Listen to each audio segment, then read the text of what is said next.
All right, episode 8, guys. Final team in the NFC East, the New York Giants.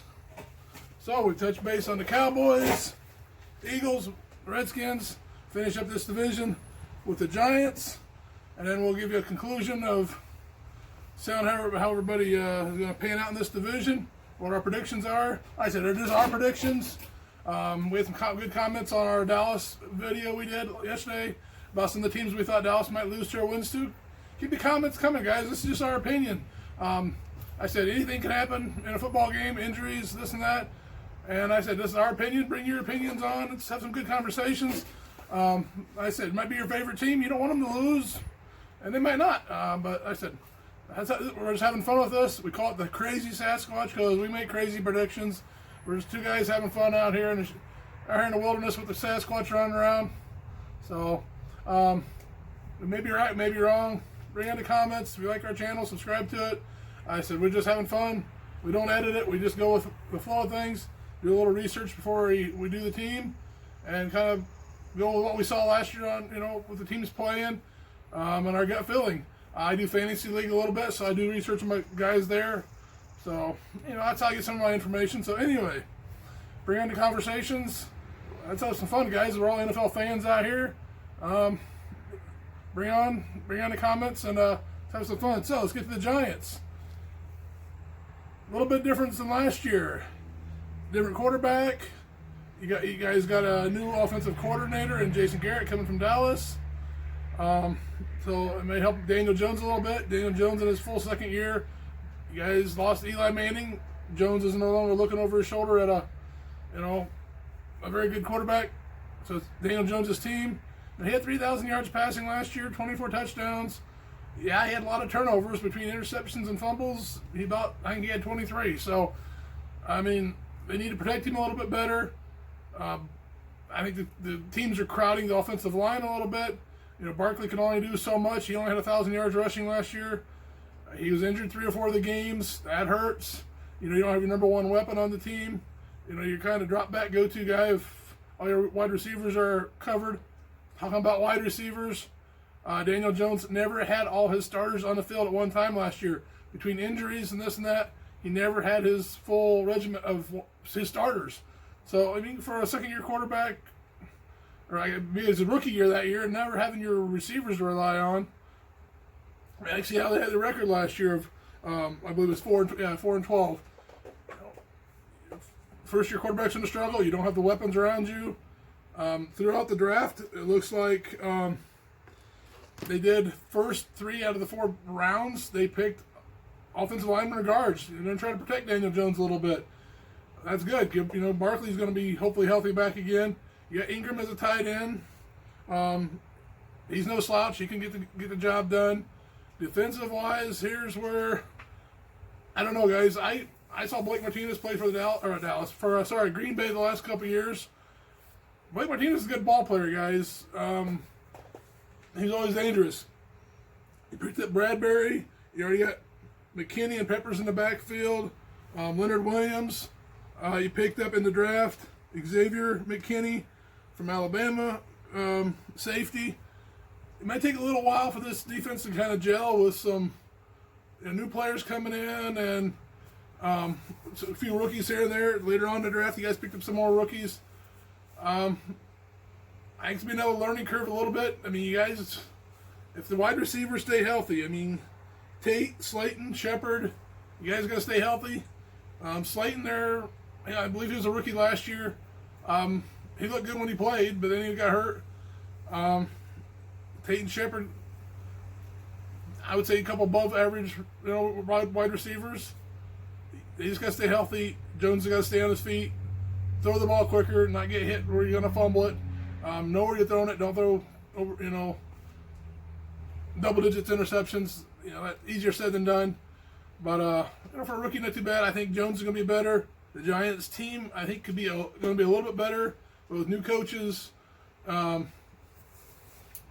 lot of new players. You got some weapons though, so we'll see. So we'll go through our predictions here. So it turns out, and we'll give you our overall NFC East prediction, winner of the division, and go with there. Like I said, agree with us or not, great. It's all for fun, guys. The NFL, we're all fans. Bring in the comments. If we suck, we suck. We're crazy, yeah, that's our name. We're crazy Sasquatches. So, are we ready for this? Let's rock and roll, guys. Pittsburgh, you got Roethlisberger back. Connor might have a better year. You got a couple decent wide receivers, top of the line defense. I don't know if the Giants can be ready for this. Yeah, it's at home, guys, in your stadium, but I don't know if the Giants are going to be quite ready to handle Pittsburgh quite yet. I think they're going to give them a pretty good showing, but I think Pittsburgh's defense is what's going to win this one out. So, sorry, Giants fans. I think Pittsburgh's going to be a close one, but I think they're going to get you on this one. Pittsburgh at Giants. Giants, last year, Saquon Barkley missed 3 games and still had over 1,000 rushing yards and 4.6 average on each run. Pittsburgh, with Connor as the running back, he's above average running back. Not quite elite. He still has 1 or 2 years to go yet. But with Saquon Barkley, he's already above average to elite. It's going to be a very close game. Roethlisberger and Daniel Jones, whoever has more passing yards this game, I think is going to win. And with Roethlisberger, he's probably one of the best in the league. So he'll outplay Daniel Jones, and that's how they're going to win. Week 2 at Chicago. You have to watch episode 1, guys. We did Chicago in episode 1. Our reasoning behind this one. So we'll move on to week 3. Dang, here comes the 49ers. I mean, another playoff caliber team. Another top defense. Barkley's got his hands full. Daniel Jones got his hands full. Rookies, your offensive line are they're still learning at the speed of the professional level here, guys. I'm sorry, I just can't see the Giants being this caliber of a team quite yet. It's just too much for them yet. Giants, 49ers at Giants. 49ers, they're like, maybe except for the running back, but they're better in almost every single way compared to the Giants. Even coaching, in my opinion, but I don't see Giants winning this. 3 very hard games and a 4th game coming up that are very tough for the Giants to win. Giants, you guys, I think you got a short end of the stick this year with your schedule, guys. You got another playoff team coming up in the Rams. It's just tough, guys. Sorry. I mean, just the way the schedule's playing out here. You're going all the way to the West Coast to play the Rams on their home turf. Rams, yeah, they got a little running back. We got to figure who they're going to be starting or, by committee there. But their wide receivers are set. Golf is decent. You got a really good defense there. Aaron Donald coming off the corner. Still, yeah, you got a young offensive line here. Some young defense. This still too much to handle, I think, defensive-wise here. I think these games are going to be somewhat competitive, but these teams got very good. You're talking some of the top defenses right here in the league coming at you the first 4 weeks with a lot of rookie on your offensive line, guys. Just too much to handle, I think, right now. At Rams, that's even a more tough matchup. Both Rams, with Aaron Donald is on the line, and Giants maybe starting a few rookies. Aaron Donald will probably have 4 to 5 sacks in this game on the Giants on their quarterback. And the Rams, they have a good outfield. Last year, Daniel Jones threw 12 interceptions. It's a 2-to-1 ratio on touchdowns and interceptions last year. At Giants, I don't see, and at Rams, I don't see Giants winning. Watch our 2 previous episodes, guys. You'll see Washington and Philly, but I think the coach is going to be getting on some people here. I mean, he's got to look at the schedule, but I think you're going to learn from these types of teams. Washington's not going to be quite as a high caliber of these type of teams.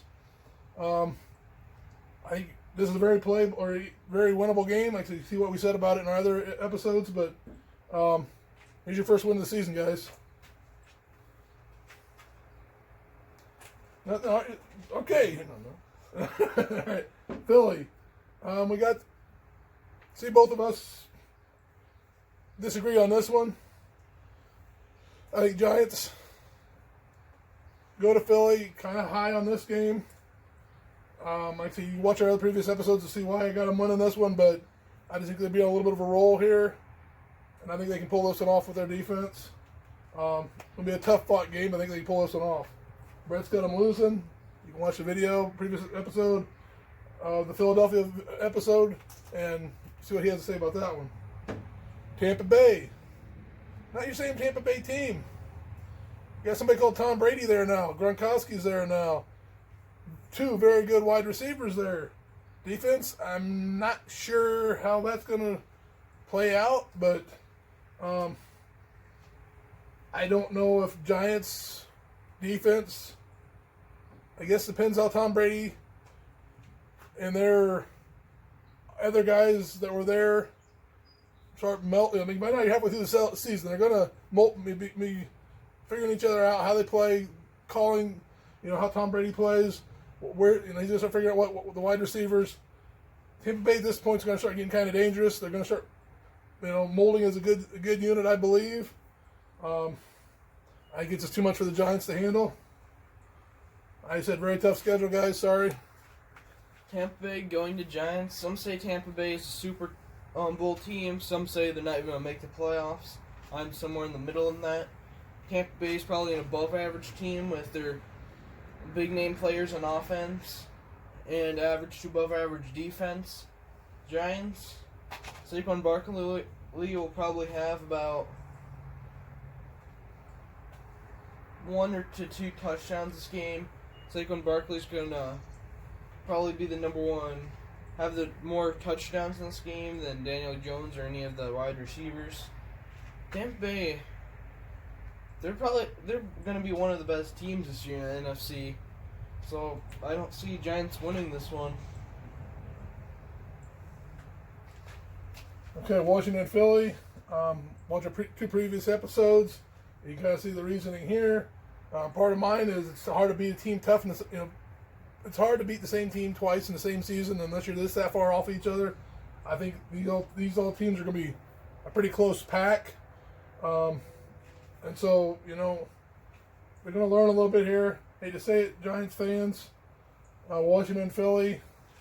There'll be a couple tougher teams. Washington's defense may surprise some people. Philly's going to be a good competitive team. So, you may beat them down here, but I think going at Philly, going to be going the other way. Much needed bye week, but now you only got 1 or 2 wins. Something's got to break loose, guys. I think the coach is going to give you a good old pep talk going into Cincinnati. Going at Cincinnati, rookie quarterback in Burrows. I think your team's coming together. I don't know if Cincinnati can stop Barkley and the running game and all that. Cincinnati's going to have a tough team, but a young team. So, you got A.J. Green back, Burrows. But I do give the Giants a slight edge on this one, guys. So, come off the bye week. I think your coach is going to get on you a little bit, and you're going to be playing a little hard here. Giants going off the bye week, going to Cincinnati. Cincinnati has a rookie quarterback, maybe starting, has A.J. Green. Giants have Daniel Jones in his second year. I think they have Golden Tate as a wide receiver, which is above average wide receiver. This is going to be a very close, hard-fought match. And going off the bye week, I think the Giants will have just enough firepower and defense to beat a rookie quarterback in Burrows, their quarterback. Going to Seattle. Like I said, always hard going up the West Coast. You got the 12th man out there cheering their team on. It'll be a tough one, guys. Playoff caliber team with Russell Wilson and who they got out there. I don't think they're quite the team they were a couple years ago, but they're still going to be a very tough team. Sorry, Giants fans. That's too much here to overcome, I believe. Going to Seattle. Seattle is another team that's going to make the playoffs. Over half their schedule, these teams are going to make the playoffs.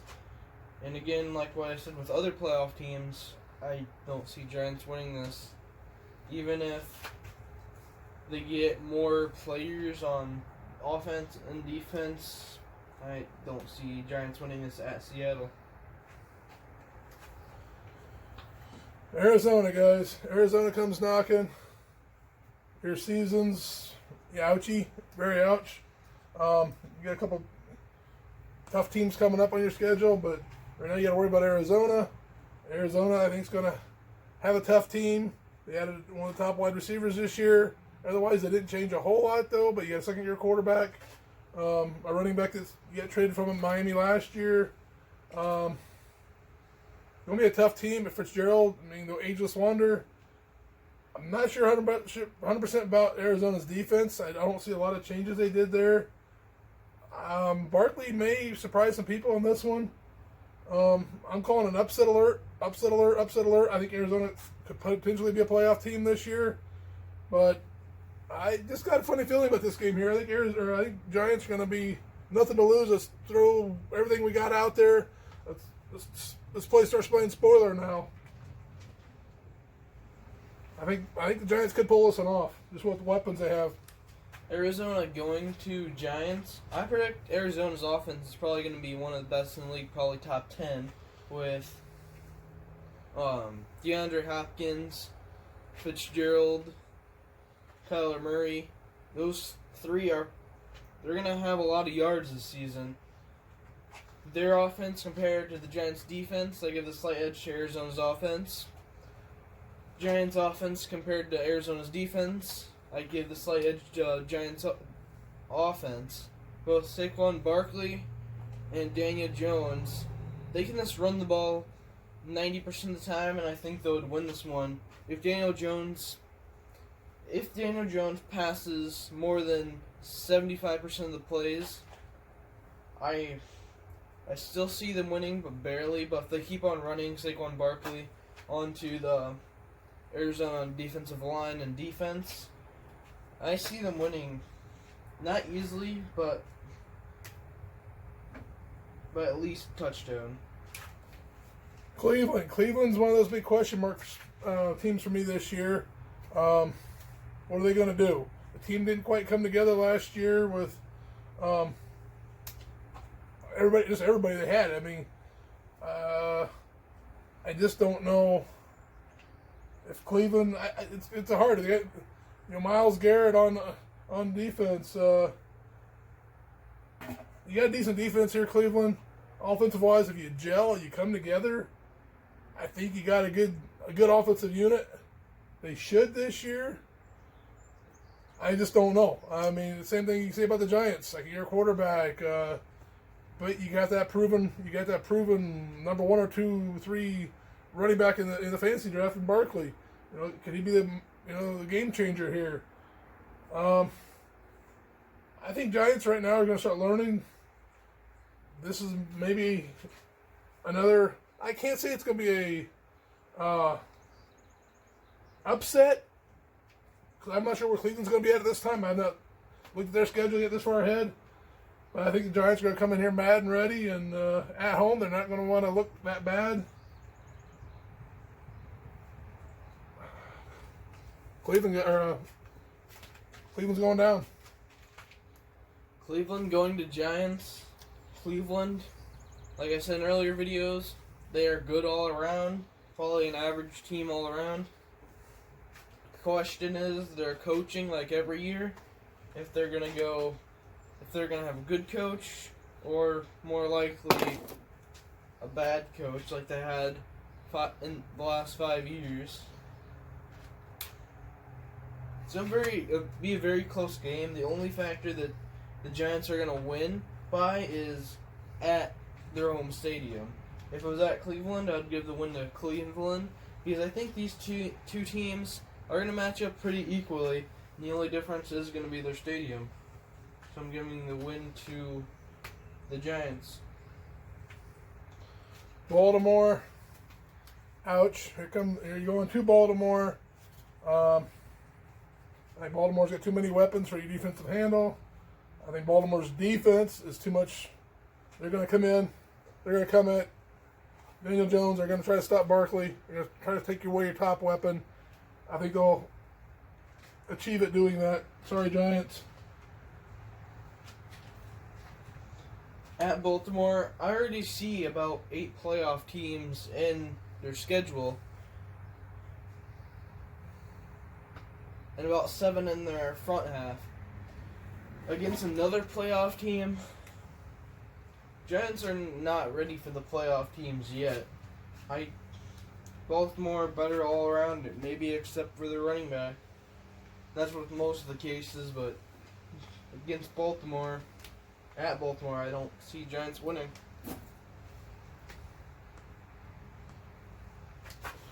Okay, guys, we got our totals for all 4 teams in the division now. So, the last game of the season, guys. I guess we never covered the Dallas Eagles game. This may be the winner of the conference, whoever wins this game. I got Dallas edging out the Eagles at home. Yeah, Dallas at home against the Eagles. This may be, you're not setting, I don't think the Eagles or the Dallas are setting their players for week 17. I think they both got to play. This may be whoever wins the division. I'm giving it to Dallas. That being said, I got Dallas going 10-6 on the season. I got Eagles 9-7 coming in second. Giants at 5-11. Washington at 4-12. Brett, he has the Eagles at 11-5. Dallas at 10-6. Giants at 4-12, and Washington at 2-14. So we got Dallas winning the division at 10-6, going to the playoffs. Eagles right around 500. I guess it depends what the other divisions are doing. See if they get in on a wild card. But I think Dallas, with the Dak Prescott issue right now, even if something happens there with the new coach and the learning, Mike McCarthy's new scheme and stuff, I think Andy Dalton can handle that team until he gets back. They got enough weapons. I'm a big fan of Gallup more than I am Cooper. They got some decent rookies and CD. I think Dallas is going to have a decent team. They just need to come together with a new coach, get Dak Prescott's contract behind them, and then Eagles. I say they're not going to be any slouches. They're going to be right there with you guys all year. So, then Giants 3rd and Washington 4th, and Giants. He's got a tough schedule. He just drew a lot of playoff teams this year, and hate to see it for a team that's coming together and learning. But man, some of these, you got Baltimore and San Fran, I believe you just got too many tough teams to make the playoffs this year. I'm sorry to say it. It's gonna be a little bit of a learning schedule for the Giants this year. So, we've done the NFC East now. We covered the Bears, Packers in the North. Oh, the Giants and Dallas, or just Giants and Minnesota and Detroit. Next, we can either go to the South or the West. We got a coin here. Heads and tails. Heads west. Tails south. Tune in to the next episode and find out, guys.